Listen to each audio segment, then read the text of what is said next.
আসসালামু আলাইকুম সুপ্রিয় ভিউয়ার্স, আজকে আমরা বৃত্তের বিভিন্ন অংশ সম্পর্কে আমরা ধারণা দিতে চেষ্টা করব।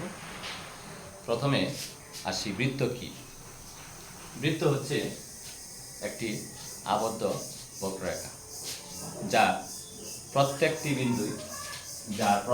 বিন্দুই ভিতরে একটি বিন্দু থেকে সমান দূরে অবস্থিত, সমান দূরত্বে অবস্থিত।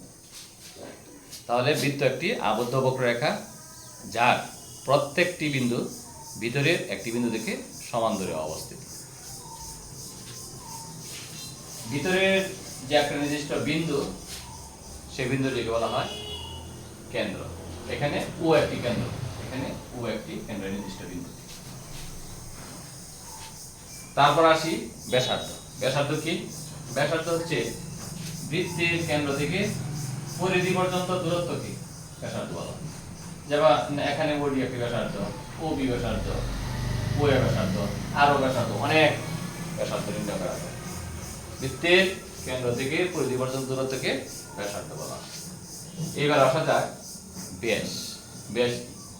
ব্যাস হচ্ছে যে বৃত্তের এক প্রান্ত থেকে আরেক প্রান্ত পর্যন্ত কেন্দ্রগামী যে দূরত্ব, সেটাকে বলা হয় ব্যাস। ব্যাসই হচ্ছে বৃত্তের বৃহত্তম চাপ। তাহলে এখানে এ বি হচ্ছে ব্যাস। যে হচ্ছে বৃত্তচাপের, একটি বৃত্তের বৃত্তচাপের শেষ প্রান্ত বিন্দু দুইটি সংযোগকারী রেখাংশ। এখানে ইএফ হচ্ছে একটা যে, এইটা একটা যে বৃত্তচাপ, এই বৃত্তচাপের শেষ প্রান্ত বিন্দু দুইটি দূরত্ব ইএফ হচ্ছে একটি যে। বৃত্তচাপ কি? বৃত্তচাপ হলো পরিধি একটি অংশ।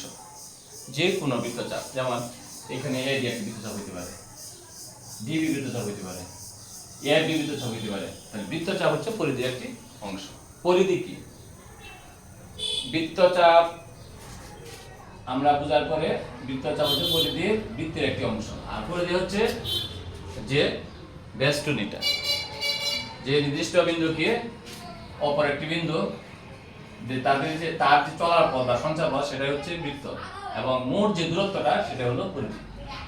এই যে রেখা, বক্ররেখাটি, সেটা হচ্ছে পরিধি। এখানে আমরা যদি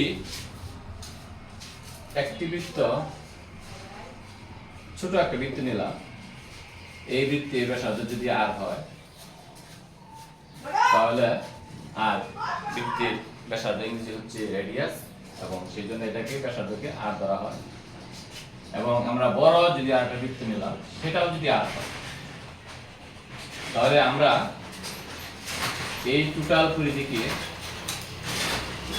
পরিধিকে যদি আমরা ব্যাস দিয়ে ভাগ করি, এটারও পুরা পরিধিকে যদি ব্যাস দিয়ে ভাগ করি, তাহলে এটার ফল এবং এটার ফল সমান হবে।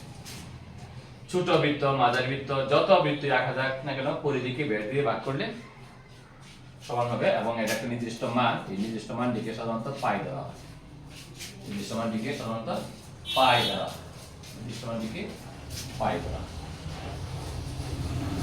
যার মান হচ্ছে, এই পায়ের মান হচ্ছে 3.1416। এটা একটা অমূলদ সংখ্যা। যদিও এটাকে কখনো কখনো আমরা হিসাবে সুবিধাতে 22 বা কিউ আকারে প্রকাশ করি সুবিধাতে, কিন্তু আসলে পাই হচ্ছে একটা অমূলদ সংখ্যা।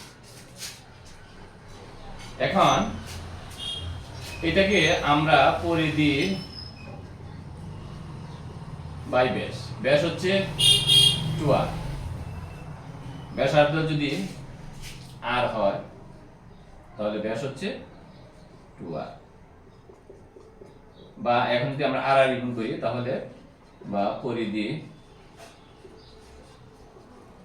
সমান 2πr, অর্থাৎ ঠিক অনুরূপভাবেও একই হবে, পরিধি সমান কি হবে? 2πr, পরিধি সমান 2πr। অর্থাৎ ছোট বৃত্ত, বড় বৃত্ত, মাঝারি বৃত্ত, যত ধরনের বৃত্ত হবে, সকল বৃত্তের ক্ষেত্রে পরিধিকে ব্যাস দ্বারা ভাগ করলে পাই হবে একটা নির্দিষ্ট মান হবে, যার মান হচ্ছে 3.1416 এবং এই পরিধিকে ব্যাস দ্বারা ভাগ করলে পাই হবে, আমরা ভাগ করার পরে মান বসাই দিলাম, পরিধি সমান 2πr এবং ক্ষেত্রফল পাই r স্কয়ার। তাহলে আমরা কি পেলাম? পরিধি সমান 2πr, ক্ষেত্রফল সমান পাই r স্কয়ার।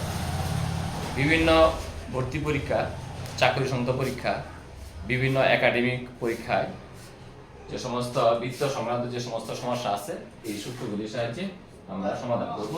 পরবর্তী ক্লাসে আমরা আস্তে আস্তে এই সমস্যাগুলো সমাধান দিতে চেষ্টা করব। আর গণিতকে আমরা ভালোবাসবো, ইনশাল্লাহ গণিতকে ভালোবাসলে গণিত শিখতে পারবো। আপনারা আমার পাশে থাকবেন, আমি প্রতিদিন এই মোটামুটি সমস্যার সমাধান দিতে চেষ্টা করব। ধন্যবাদ সবাইকে।